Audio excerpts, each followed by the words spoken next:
Assalomu alaykum, hurmatli tadbirkorlar. Mana ko'rishlaringiz mumkin, navbatdagi 7 ga to'rt do'konimizni bitkazib o'z egasiga topshirilyapti. Bu do'konimiz Jizzax viloyati Zafarobod tumani Bo'ston mahallasiga o'rnatib berildi. Ko'rib baho berishlaringiz mumkin.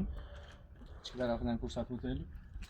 Do'konimiz mokri qora bo'ldi, tilla rangda bo'lyapti. Kaltimiz qara.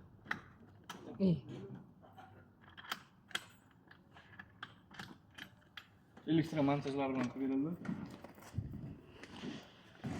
Так. Розетка включатель, запасной eshik mana do'kon chap tarafidan qo'yilgan запасной eshiklarimiz. Kassовый stol, vitrina, pirlavka, havo aylantirishga mana korchkalar ikkita qo'yib berildi.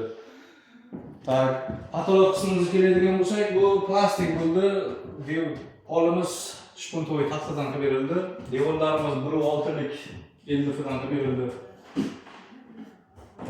Juda ham sifatli, ishonchli, utepleniyalari issiq sovuqqa juda chidamli bo'ldi. Kimga shunaqa do'kon xizmatlari kerak bo'lsa, bemalol murojaat qilishlaringiz mumkin. Elektroviloyatga dostavka, uстановка beplatно.